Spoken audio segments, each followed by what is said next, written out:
2022 카타르 월드컵 이제 8강, 4강 결승 우승팀을 가릴 중요한 경기들을 남겨놓고 있는데요. 대회가 끝나고 나면 당연히 대회 전체 성적을 보고 베스트 11을 뽑게 되는데 그럴 경우 조금 성적에 따라서 조명받지 못한 선수들이 있어요. 그래서 16강전까지 치른 팀들 중에 이번 대회 전반부에 좋은 활약을 펼친 선수들 중에 베스트 11을 부버지 김현민 기자와 함께 뽑아봤습니다. 그리고 현재까지의 경기력을 통해 골든볼 수상자도 예상을 해봤는데요. 지금부터 본격적으로 월드컵 중간결산 시작해보도록 하겠습니다. 김현민 기자가 선정한 베스트 11 설명해 주시죠. 예. 저는 일단은 3-3-4 포메이션을 가깝게 뽑았고요. 약간 변형을 했어요. 풀백이 없는 그런 변형입니다. 약간 좀 공격적으로 뽑았는데요. 아무래도 뭐 이런 대회에서는 공격수들이 더 빛을 발하기 마련이니까요. 그래서 이렇게 뽑은 부분들이 또 있고요. 거기다 16강전이 역대 그 16강 중에 가장 많이 골이 나왔다라고 하죠. 그 조별리그는 조금 골이 안 나왔었잖아요. 그렇죠. 16강 되니까 확실히 그래도 체력적 이게 거의 휴식일이 없다 보니까 그렇죠. 원래 이런 정도 있었는데 원래 그래서 휴식일이 있으면은 조금 전력이 떨어지는 팀도 조별리그에서 또 베스트를 다하고 그 다음에 조금 한숨 돌리고 다시 했었는데 그게 없다 보니까 좀 16강전이 시시하게 흘러간 감이 있었죠. 우리도 뭐 4골 먹었고 스위스도 뭐 5골 먹었고 하지만 뭐 그러다 보니까 이제 공격수들이 조금 빛을 많이 발해서 그래서 뭐 이렇게 뽑았습니다. 일단 뭐 그 골키퍼는 슈체스니 골키퍼를 뽑았고요. 이제 뭐 백스리로 그바르디오, 우파메카노 그리고 하키미 하키미를 약간 좀 센터백 겸 풀백 겸 왔다 갔다 할 수 있게. 왜냐면 비대칭으로 오셨네요.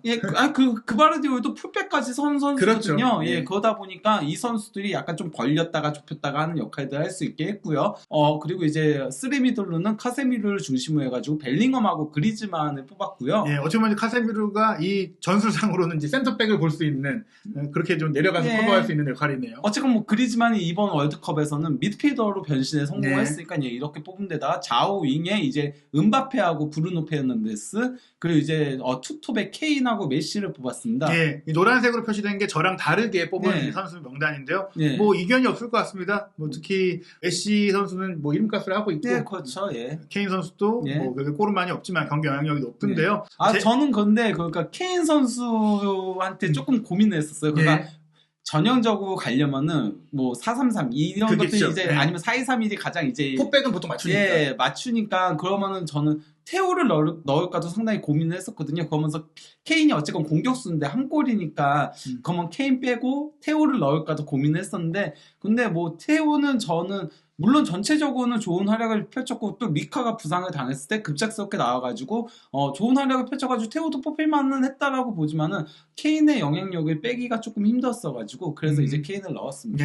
이렇게 선정하셨고요. 이제 제가 뽑은 베스트 11을 좀 보면은 일단 저는 골키퍼로 노페르트를 뽑았어요. 워낙에 이제 전혀 월드컵 전에 좀 몰랐거든요.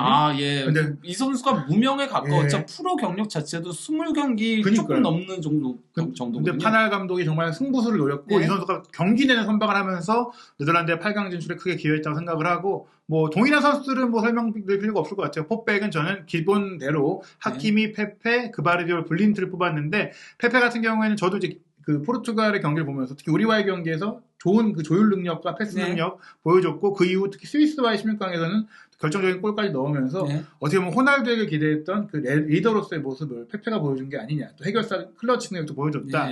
뭐 그바르디올 설명을 하셨던 대로 뭐 지금 최고의 현재 센터백이고 블린트도 제가 뽑은 이유가 지금 어떻게 보면 네덜란드가 굉장히 안정적으로 잘하고 있는데 조명을 못 받아요. 그래서 이제 저 네덜란드 선수를 좀 뽑아봤어요. 그 블린트 같은 경우도 솔직히 기대가 없었던 선수 중에 한 명인데 윙백으로 뛰었기 때문에 근데 공격 가담까지 잘해주고 뭐 수비적으로도 잘 커버해주고 전반적으로 준수했다. 레프트백 중에서 이번 대회에서는 가장 좋은 선수가 아닌가 싶었고 저 미드필드 라인은 메시, 브루노, 벨링엄으로 꼽았는데 메시가 그래도 2선에서 많이 뛰고 하니까 저는 좀 내려서 썼고요. 저는 메시를 위에다가 쓴 이유가 어쨌건 간에 그 팀이 어느 정도 안정을 찾고 나서의 역할은 가짜 9번 역할을 하고 있어서 그렇습니다. 그래서 메시를 내린 이유는 전 각포를 넣기 위해서였어요. 사실 이제 각포가 아니라 다른 미드를 넣는다면 메시가 올라갔겠지만 그래도 각포가 조별리그에서 3경기에서 다 골을 넣었고 또 네덜란드의 새로운 해결사 데파이가 조금 이제 부상으로 어려울 때 이 선수가 해준 게 워낙 크니까 각포를 뺄 수 없다. 은바페, 케인은 뭐 이견이 없을 것 같은데요. 일단 골키퍼 우리가 좀 의견이 갈렸는데 기록을 살펴보면 둘 다 잘했어요. 그래도 저는 슈체스니의 활약상이 더 좋았다라고 보는 이유가요. 일단 뭐 90분당 선방 횟수라던가 그리고 이게 기대 득점을 막아낸 게 3.4골이라는 거거든요. 예. 이 두 부분에 있어서 가장 많기도 하고 무엇보다도 페널티킥 2번. 그 선방이 아니었으면은 폴란드는 16강도 갈 수 없었습니다. 예, 개인적으로 바라봤을 때 슈팅스가 최고였다. 뭐 저는 이제 8강까지 올라온 성과 속에 게다가 이제 깜짝 이름이었다라는 점에서 점수 거기다가 줬어요. 노페르트는 주목해야 되는 게 파날 감독이 노페르트를 쓰게 된 가장 큰 이유는 결국 후방 빌드업이거든요. 예, 그런 것 때문에 그런 부분에서는 조금 높게 평가할 수 있는 게 있죠. 예, 일단 슈팅스니 같은 경우에 말씀하신 대로 기록으로 말하는 최고의 현재까지 골키퍼였고, 근데 노페르트도 이 기록으로 보더라도 선방 숫자 3위고 평점도 높은 편이니까 이 두 골키퍼는 취향 차이다. 뭐 이렇게도 볼 수 있지 않을까. 팀 성적으로 본다면 노페르트, 개인 기량으로 본다면은 슈팅스니 뭐 이렇게 볼 수 있을 것 같아요. 그렇죠. 예. 예, 게다가 말씀하신 대로 노페르트가 활동 반경이 넓었어요. 네, 그렇죠. 패스도 잘하고 나와서 뛰쳐나와주고, 그리고 이제 센터백 요시코 구바르디올은 이제 뭐 누가 뽑아도 나오지 않을까. 그렇죠. 예. 이번 월드컵 최고의 센터백 중에 한 명이자 가장 주가를 높인 선수 중에 한 명이죠. 그래서 뭐 심지어 레알 마드리드 이적설까지도 나오고 있더라고요. 뭐 물론 기존의 첼시라던가 맨유도 계속 연결되던 선수였고 토트넘도 당연히 연결되던 선수였고 레알 마드리드까지 이제 이적설에 이름을 올릴 정도로. 그러니까 원래 그바르디올은 이 선수가 후방 빌드업이라던가 아니면 볼을 끌고 올라가는 능력은 워낙 좋기로 소문이 났었죠. 그렇죠. 원래 레프트백 출신이니까. 예, 그래서 정평이 나 있었는데 거기다 볼터치도 뭐 팀 내에서 거의 가장 많이 가져가는 선수기도 하고요. 근데 이번 시즌 들어서 라이프치히에서부터도 조금 달라진 게 이 선수가 원래는 수비 안정성은 다소 기복이 있었거든요. 왜냐면 이제 만 20세예요. 그렇죠. 2002년생. 이강인 선수보다도 한 살이 어리거든요. 그렇습니다. 그러다 보니까 경험 부족으로 좀 대형 실수를 저지를 때가 있었는데 이번 시즌 라이프치히에서도 그렇고 그리고 월드컵에서도 그렇고 아니 큰 무대에서 나이도 어린 선수가 쫄지도 않는지 실수가 없어요. 게다가 마스크까지 쓰고 경기를 해야 되는 어려운 상황 속에서도 끈질기고 악착 같은 집중력을 보여줬기 때문에 솔직히 저는 크로아티아가 벨기아와 마찬가지로 16강에 못 오를 수 있는 정말 이변의 희생양도 될 수 있다고 생각을 했는데 그바르디올이 거의 다 뭐 커버하면서 끌어올린 거 아니냐. 특히 벨기에전이 가장 백미였죠. 그렇죠. 예, 벨기에전은 거의 원맨갱이었죠. 다 막아냈죠. 노프렌이 그때는 조금 흔들렸었거든요. 예. 게다가 일본과의 16강 전에서도 뭐 그바르디올이 사실은 일본이 자랑하던 그 조별리그에서 스페인과 독일을 격침했던 그 공격수들을 다 1대1로 제압을 했기 때문에 크로아티아 8강에는 그바르디올 없이 설명이 불가능하다. 그리고 이제 프랑스는 사실 이번에 우리 팬들에게는 많이 주목을 못 받은 팀이었는데 우파메카노를 뽑으셨어요. 예, 그 우파메카노를 뽑은 이유가요. 이 선수가 일단 뭐 대인 수비적인 능력에서 워낙 좋은 거예요. 유명하고요. 그리고 또 이제 이 선수가 볼을 끌고 올라가는 능력이라던가 이제 패스를 공급하는 능력들도 상당히 좋거든요. 그래서 이제 검은 베켄바워라고 독일 쪽에서는 많이 불렸었는데요. 그런 능력도 여실히 보여줬었고 특히 이제 첫 경기에서 그 기점 역할도 해줬었죠. 거기다 이 선수가 원래는 프랑스 대표팀의 승선도 힘들었던 선수였어요. 월드컵 승선도. 왜냐면은 프랑스 대표팀만 가면은 실수를 너무 많이 해가지고 그래서 힘들다라는 평가들이 있었는데 그 부상자들이 너무 많았잖아요. 프랑스가. 그래서 깜짝 발탁돼가지고는 그래도 뭐 코나테나 이런 선수들한테 밀리지 않을까 싶었는데 첫 경기부터 선발로 나와가지고 거기서 도리어 인상적인 활약을 펼치면서 우파메카노보다는 원래는 코나테가 조금 더 앞순이었거든요. 그걸 제치고 도리어 바란하고 코나테가 로테이션을 들고 있고 우파메카노는 전 경기 선발로 나올 정도로 좋은 모습을 보여줘가지고 그래서 저는 우파메카노를 이렇게 뽑게 된 겁니다. 실제로 경기당 총 경합 승리가 평균 이제 5회고 승률이 71%에 달할 정도. 지상 경합과 공중 경합 모두 압도하고 있고 패스 성공률도 94%. 그리고 이제 빌드업이 좋다 보니까 공격 가담도 좋으니까 그 경기당 키패스도 0.3회니까 뭐 수비수로서 필요한 모든 역할을 다 해주고 있고 뭐 수비 걷어내기나 태클이나 이런 것도 좋아요. 그렇죠. 3회 뭐 태클 3회 가로채기 1.7회 거둬내기 2.7회 등 거의 뭐 완전체다. 무결점 센터백이라고 볼 수 있겠습니다. 그리고 저는 페페를 뽑았는데 사실 나이를 생각하면 이 선수가 거의 이제 뭐 39이잖아요. 그렇죠. 제대로 활약할 수 있을까? 최고령 선수죠. 최고령 선수인데다가 솔직히 포르투갈의 약점 아니냐 이런 얘기도 있었는데 그래서 첫 경기는 주전으로 못 나왔었지만 이제 우루과이와 경기부터 안정적으로 후방을 지켜줬고 한국과의 경기는 로테이션 속에서도 또 달로 선수가의 침투에 이은 그 컵백, 선제골을 또 어시스트하기도 했었고, 또 결정적으로 스위스와 16강전에 쐐기골이 됐던 상대의 추격을 꺾어냈던 헤더 슈팅으로 또 골까지 넣었기 때문에 스위스로서 이제 공격 능력, 리더십 뭐 이런 것들을 보여주지 않았나. 결국에는 팀이 높은 곳까지 가는 데 있어서는 베테랑의 역할이 필요한데 호날두가 조금 그걸 못해줬을 때 좀 페페가 잘해줬다. 그래서 페페가 상징적으로 좀 들어가면 좋지 않을까 생각해봤어요. 저는 근데 이제 페페 선수를 뽑지 않았던 이유가요. 페페 선수가 물론 굉장히 좋은 활약도 펼쳤고 리더십도 보여주고 하긴 했는데 그래도 확실히 늙은 티는 나긴 하더라고요. 그렇죠. 그래서 공중볼이 원래는 강점이었잖아요. 그렇죠. 근데 방패라고 불렸었는데 원래. 공중볼이 약간 좀 떨어졌어요. 수치들도 보시면은 56%로 좀 공중볼 승률이 떨어지기도 하고 특히 한국전 0%. 그렇죠. 그게 좀 그래서 좀 그게 충격적이었던지라 저는 그래서 우파메카노를 선택하게 된 거였습니다. 이걸 제외하면 그래도 뭐 지상 경합에서는 그렇죠, 69%의 승률, 무엇보다 뭐 드리블이나 패스나 후방에서 조율사 역할을 잘해줬기 때문에 저는 이제 페페를 좀 거론하고 싶었고요. 그리고 이제 오른쪽 풀백은 역시 뭐 하키미가 모로코의 돌풍을 이끌었습니다. 그렇죠. 뭐 하키미는 그 오른쪽 풀백들 중에서 하키미 외에 뽑을 선수가 생각이 안 날 정도로 상당히 좋은 모습을 보여줬어요. 물론 뭐 그러니까 그 16강전만 놓고 보면은 둠프리스가 또 1골 2도움을 올리는 맹활약을 펼쳤잖아. 근데 둠프리스는 조별리그 최악의 선수 중에 한 명을 뽑아도 될 정도로 굉장히 안 좋았었거든요. 그래서 전체적인 대회 전체에 그 기복 없이 활약한 거를 놓고 보면은 하킴이죠. 그러다 보니까 저기 평점도 다 7점이 넘게 나온 거고요. 오른쪽 사이드라인에서 공수 양면에 걸쳐서 활약을 했고 공격력 좋은 건 이미 알고 있었는데 수비적으로도 굉장히 잘해줬어요.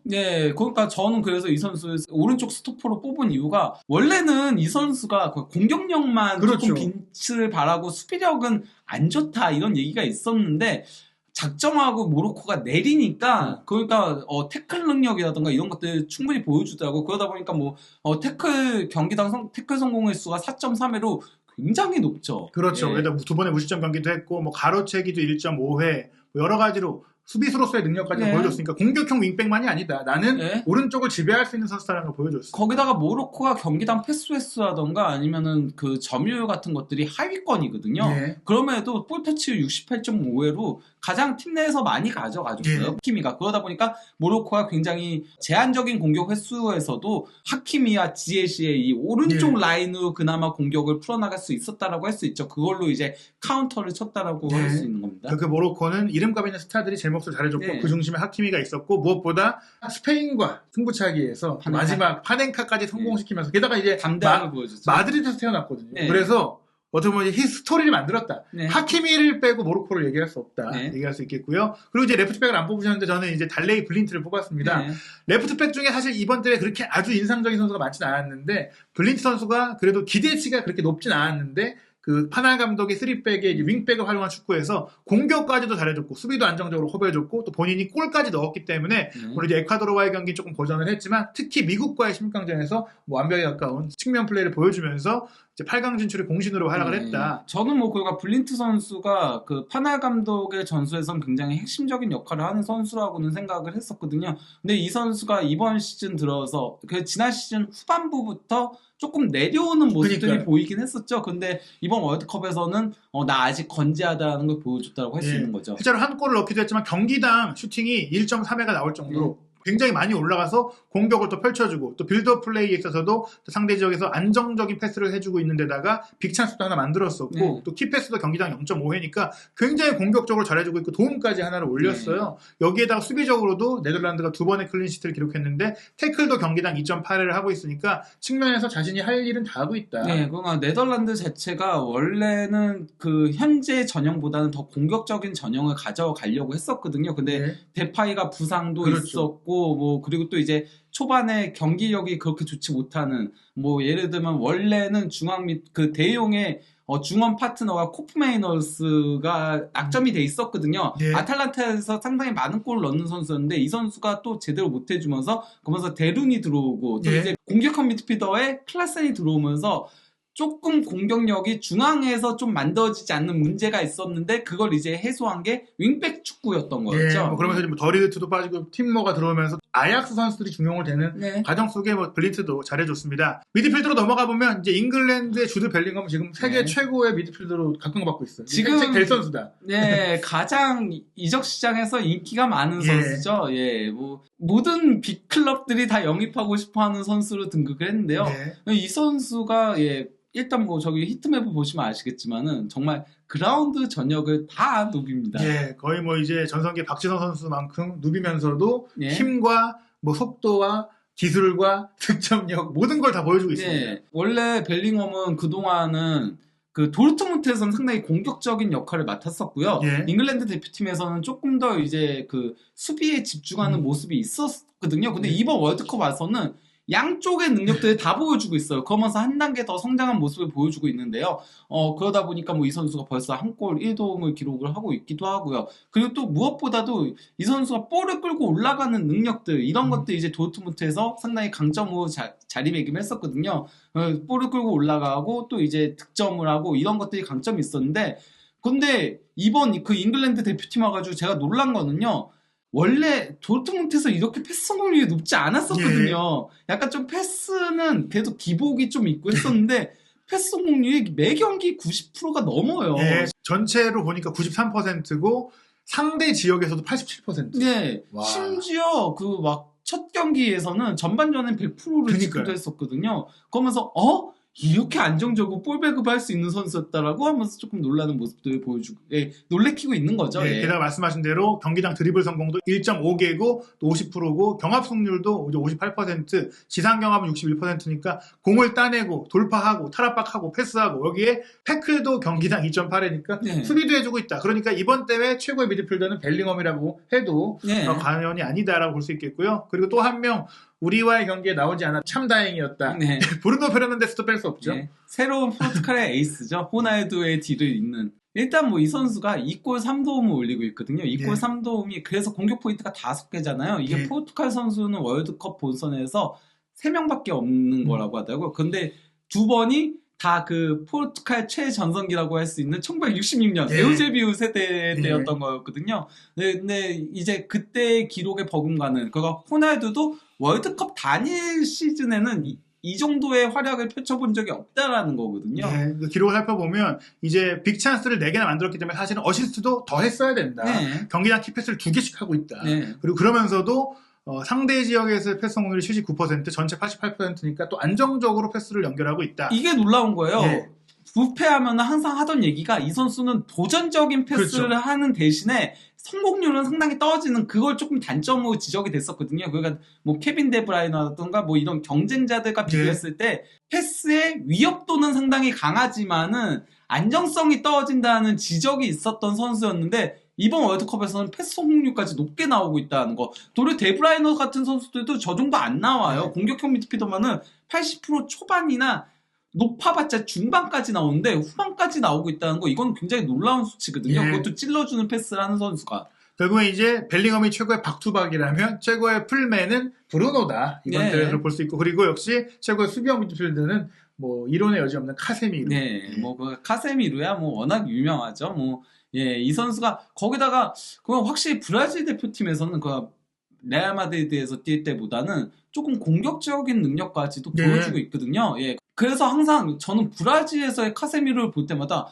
이 선수가 이렇게 볼을 잘 차는데 크로스 모드리치 축구 도사들과 같이 있어가지고 희생한 부분도 있고 조금 가려진 부분도 그렇죠. 있구나. 좀 저평가됐었구나라는 거를 항상 브라질 대표팀 와서 보는데 경기당 슈팅이 2회고요. 거기다가 골도 넣었고요. 그게 중요한 골이었어. 스위스는 이 골 아니었으면 비길 수도 그렇죠. 있었어요. 예. 비기는 경기였죠. 예. 솔직히 내용상으로는. 근데 언더골이었어요. 네, 그랬죠. 예. 거기다가 뭐 패스 성공률도 84%로 나쁘지 않았었고, 그리고 이제 공격 진영에서의 패스 성공률이 81%로 상당히 높은 편에 속했었죠. 예. 예. 그리고 뭐 수비적인 부분이야 뭐 말해 뭐해죠 이 선수는. 예, 경기당 가로채기 2회, 태클 2.7회, 그리고 뭐 이제 전반적인 이제 경기 운영 능력, 기록으로 안 예. 나오는 것까지 생각하면 이 선수가 뒤에서 커버해주니까 그렇죠. 브라질의 화려한 공격수들이 다 이제 편하게 공격할 수 있다는 것인데요. 결국에 이제 카세미루 선수가 아까 말씀하셨듯이 왜 공격력이 가려져 있냐. 제가 이제 유망주 때 상파울로에서 봤을 때는 브라질의 램파드다 이런 얘기를 들을 정도로 네. 공격하던 선수였거든요. 그렇죠. 포르투갈에서도 골 많이 넣었어요. 그렇죠. 근데 이제 결국에는 참았던 그 공격력을 이번 월드컵에서 뽐내고 있어서 네. 이번 브라질이 우승을 한다면 중요한 공신이 될 것 같고요. 사실 많은 사람들이 정말 프랑스 경기를 안 보거든요. 아, 그래요? 예, 그래서 앙투안 그래요? 그리즈만이 얼마나 잘하고 있는지 모르는 분들이 있는데 그리즈만을 뽑으신 이유 좀 설명해 주시죠. 아, 그리즈만은 뭐 이번 프랑스의 월드컵에서의 발견이죠. 예. 그 포그바가 빠진 가운데 포그바의 역할을 그 이상까지도 해주는 듯한 모습을 보여주면서 플레이메이커 역할을 톡톡히 해주고 있는데요. 이 선수가 일단은 뭐 득점 생산성은 이전보다는 떨어졌어요. 원래는 거의 공격형 미드필더 역할을 하면서 세컨톱이었죠. 예, 사실. 본인이 에이스 역할을 했었는데 이제 와서는 음바페한테 에이스롤을 넘겨주면서 플레이메이킹에 집중을 하고 있거든요. 그러면서 이제 도움도 하나를 올렸지만은 기점 역할을 굉장히 많이 했어요. 예. 그러니까 거의 골에는 그리즈만이 관여되어 있다라고 봐도 무방할 정도인데요. 일단 빅찬스가 5회로 부페보다 더 많고요. 예. 찬스 메이킹도 키패스도 3.8회에 달하고요. 놀라운 거예요. 사실 경기당 그 4개씩 키패스를 하고 있으니까 도움이 한 개인 게 말이 안 되는 거다. 그렇죠. 원래는 더 많이 도움이 나왔어야 되는데 다 날려먹었다. 예, 거기다가 뭐 그 패스 성공률도 84% 상당히 높은 편에 속하고요. 예, 거기다 치패스도 상당히 많이 기록을 하고 있는 이게 치패스가 바로 투티 같은 그렇죠. 예, 툭툭을. 천재 공미들의 그 전유물과 같은 그런 예. 거잖아요. 뭐 그리즈만이 이제 플레이메이킹을 하고 있다고 보시면 될 것 같고 네. 그리고 또 이제 그리즈만이 굉장히 수비 가담도 많이 하거든요. 그래서 예. 볼 리커버리 횟수 같은 것들이 정말 많아요. 그러면서 원래도 공격수로 수비 가담을 상당히 잘하는 걸로 유명했잖아요. 그리즈만 예. 같은 경우는. 근데 이제 이게 과연 미드필더에서도 통용될까라는 의구심은 있었는데 그걸 지원했다. 현재까지는. 완벽하게 미드필더로 적응을 했다고 볼 수 네. 있겠고요. 그리고 저는 미드필더로 뽑았고 김현민 기자는 공격수로 뽑은 리오넬 메시. 뭐 호날두는 이제 끝났지만 네. 호날두 시대는 끝났지만 메시의 시대는 아직 현재 진행형이다. 네. 뭐 그러니까 메시 같은 경우는 물론 경기 내내 아쉬울 때가 좀 있어요. 그러니까 사우디전이라던가 폴란드전이라던가 그리고 이제 호주전에도 경기 볼 때 막히네 뭐 이런 것도 예, 있었죠. 특히 답답하네. 전반전에 많이 막히거든요. 하지만 이 선수가 확실히 찰나의 순간만 나오면은 마법을 부려요. 예. 그게 이 선수의 최대 강점인 거거든요. 결국 메시는 메시를 한다. 네, 그러다 보니까 뭐 3골 1도움으로 뭐 득점도 많이 올리고 있고요. 거기다가 뭐 경기당 슈팅 숫자도 4.8회로 상당히 많이 기록을 하고 있고, 예, 그리고 찬스 메이킹도 3.3회, 빅찬스 3회, 저거는 이제 라우타로 때려야죠. 네, 라우타로가 아니었다면 네. 사실 지금 공격 포인트 1위는 메시였을 수도 있다. 네, 그렇다고 네. 볼 수 있죠. 거기다가 뭐 이 선수 워낙 뭐 패스 능력 좋은 거에 유명하니까 85%의 패스 성공률을 자랑하고 있기도 하죠. 예. 메시 선수가 우리가 알고 있던 기존의 메시에 대한 기대치가 높아서 조금 못한다 느껴질 뿐이지 네. 메시라는 이름을 지우고 이 선수의 기록이나 활약을 보면 당연히 베스트 11에 들어갈 정도의 플레이다. 다만 이제 드리블이 예. 메시 하면 원래 드리블 경기당 10개씩 예. 기록하던 선수가 2.3회 성공률도 메시는 원래 성공률 70% 나오던 선수거든요. 예, 이런 것들이 조금 아쉬워서 그래서 메시답지 않은데 싶은데 그래도 메시는 메시고 메시는 그러니까 이 선수가 조금 부진하다고 살짝만 긴장을 놓았다가는 한 방에 때려주는 선수라는 걸 매 경기 보여주고 있는 거죠. 게다가 메시가 대회전에 부상도 있었고 또 네. 나이가 있다는 걸 생각한다면 메시 선수가 아직도 이제 최고의 모습을 보여주지 못했을 수도 있다. 뭐 네. 이렇게 생각할 수 있고요. 그리고 저는 이제 메시를 미드필더로 내린 이유가 코디 각포를 넣기 위해서였는데 네. 뭐 노페르트 골키퍼와 마찬가지로 각포도 이미 뭐 네덜란드에서 잘하고 있어가지고 네. 주목받던 선수지만 이번 대회를 통해서 이제 조금 명성이 주가가 올라갔죠. 올라갔어요. 예. 그래서 프리미어리그 팀들이 이 선수를 노리고 있다는 보도들이 나오고 있죠. 특히 뭐 맨유는 아마 후회하고 있을 거예요. 그때 샀어야 되는데. 예, 그러니까 안토니하고 가포를 예. 동시에 살려고 했는데 안토니에 들어가는 이적료가 너무 커서 그래서 결국은 포기하게 된 거였는데 저는 그때 제가 각포부터 영입해야 된다라고 얘기를 했었거든요. 왜냐면 LADBG에서 보여준 게 각포가 더 많았었어요. 안토니보다. 그래서 각포부터 영입해야 된다라고 거기다 이 선수는 톱에서도 뛸 수 있는 선수여서 그러니까요. 물론 그러니까 맨유는 각포보다 안토니를 먼저 선택한 이유는 그런 것들이 있을 거예요. 그 테나 감독이 그렇죠. 직접 키우기도 했었고 각포는 그래도 어느 정도는 레시포드와 비슷한 부분들도 있는 반면에 안토니는 조금 다르다라고 생각을 해서 그래서 그런 거라고 생각을 하겠지만 저는 그래도 각포를 먼저 영입했어야 됐다라고 네. 생각하는 입장입니다. 여전히. 일단 세네갈과의 경기는 공미로 나왔지만 예. 좋은 골을 넣었고 그 뒤에 공격 라인에 좀 얀센도 부진하고 데파이의 몸 상태도 늦게 올라보다 보니까 최전방으로 기용을 했는데 결국에는 조별리그 3경기에 모두 골을 넣으면서 네덜란드의 16강 진출에 굉장히 큰 기여를 했고요. 미국과의 경기까지도 꾸준히 뭐 좋은 위협적인 플레이를 펼치면서 말씀드린 대로 3골을 기록하고 있고 거기에 경기당 키패스도 2.3회 전반적인 공격 영향력이 굉장히 좋고 무엇보다 이 선수가 양발로 슈팅이 다 되더라고요. 그렇죠. 그 점에 있어서도 놀랐고 게다가 지금 이번 때 3골을 오른발 왼발 헤더로 넣었다. 그러니까 온몸이 무기다. 저는 근데 이제 각포를 뽑지 않은 이유는 각포가 정말 슈팅 스타고 굉장히 좋은 활약을 펼치고 있고 기대 이상의 활약을 펼치면서 네덜란드 8강에 있어서는 결정적인 역할을 한 건 맞는데 이 선수가 경기 내에서의 보여주는 안정성은 조금 떨어져서 경기 내에서도 조금 기복이 있는 선수거든요. 그리고 그렇죠. 패스 성공률이 좀 많이 떨어지다 보니까 그래서 저는 안 뽑게 된 거였죠. 네, 결국엔 각포 선수도 이번 주에 스타고요. 그리고 뭐 공격수에 이 선수를 이제 안 뽑을 사람은 없을 겁니다. 현재까지의 네. 최우수 선수죠, 이번 월드컵. 네, 킬리안 음바페. 왜 음바페가 지금 현재 세계 최고의 주가, 세계 최고라는 평가를 받고 있는지를 이번 대회에서 확실하게 봤어요.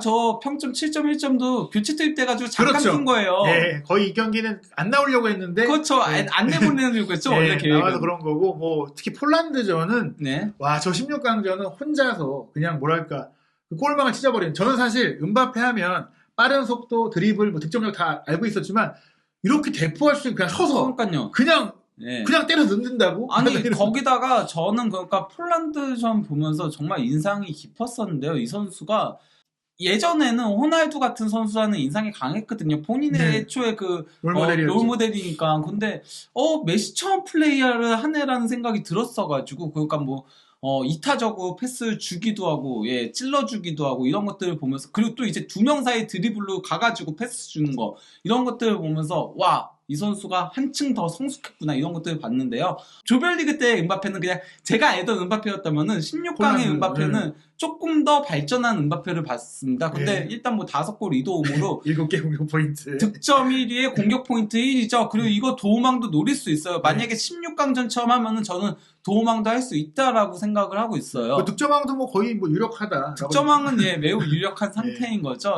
거기다가 이 선수가 슈팅을 조금 많이 때리긴 하지만은 그래도 기대 득점보다는 실제 득점이 더 높은 편이기도 하고요. 패스 성공률도 예술이죠. 뭐 공격수로 뛰는데도 82%면은 상당히 뛰어나다라고 할 수 있고 거기다 드리블도 현재 2위를 달리고 있죠. 네, 결국에 이제 음바페가 호날두를 보고 자라면서 호날두의 장점들을 배우더니 메시, 네이마르와 함께 뛰면서 그 두 선수의 장점까지 흡수하면서 완전체 셀이 되고 있다. 지금 완전체 지금 세계 최고의 공격수가 되고 있다고 볼 수 있겠고요. 그리고 이제 해리 케인 선수를 우리가 다 뽑았습니다. 사실 뭐 골은 많이 못 넣었지만 그래도 케인은 케인이다. 네, 그리고 케인이 잉글랜드의 그 카운터 축구에 있어서의 핵심적인 역할을 하고 있기 때문인 건데요. 뭐 이 선수가 물론 뭐 패스 성공률은 좀 떨어지는 편이에요. 하지만은 찔러주는 패스들 이게 거의 그 잉글랜드 카운터의 시작점이 되고 있죠.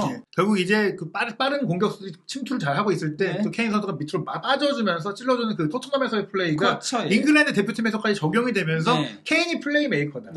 키패스가 1.3회지만 저거는 그냥 키패스만 보면 안 되는 거예요. 왜냐면 기점이 되거든요. 그렇죠. 찔러주면은 벨링엄과 그리고 핸더슨이 아예 위로 올라가 버리거든요. 그래서 실제 뭐 그 16강전 선제골도 그렇게 나왔었죠. 케인이 찔러주고 그걸 벨링엄이 패스 줘가지고 핸더슨이 마무리를 했었거든요. 그렇죠. 그런 것들까지 고려를 해야 되는데다가 빅찬스도 4회가 되고 그리고 당연히 도움도 3도움으로 도움 공동 1위에 이름을 올리고 있는 거죠. 미국 메이저리그식으로 해서 세컨드 어시스트까지 집계했다면 케인 선수의 어시스트 기록은 굉장히 늘어났을 것이다. 다만 이제 그 내려와서 플레이를 하다 보니까 경기당 슈팅 숫자가 1.8회밖에 안 되고 그 조별리그까지는 골이 없어가지고 에이 그래도 공격수인데 좀 골은 넣어야 되는 거 아니야? 딱 이런 얘기가 있었는데 16강전에서 골까지 성공을 시키면서 앞으로에 대한 기대감을 더 높였다라고 할 수 있는 거죠. 실제로 지난해 유로에서도 오히려 이제 토너먼트 들어가서 또 골을 많이 넣었기 때문에 케인 선수가 이제 프랑스와 경기에 좀 잘해준다면 좀 더 이제 높은 평가를 받을 수 있다. 약간 좀 그 지난 월드컵과는 반대로 가고 있는 거죠. 지난 월드컵 때는 케인이 득점왕을 차지하긴 했었는데요. 문제는 케인이 조별리그에서 조금 모아넣고 페널티킥 골이 많아가지고 그래서 득점왕이지만 이게 득점왕이야? 이렇게 좀 저평가를 받았었는데 이번에는 경기 내용으로 조금 캐리를 하고 있는 데다가 또 토너먼트 중요한 순간에 골을 넣어주고 있는 게 이게 만약에 유로 때의 흐름이 이어진다면은 그러면 한층 더 성장한 모습을 볼 수 있다는 거죠.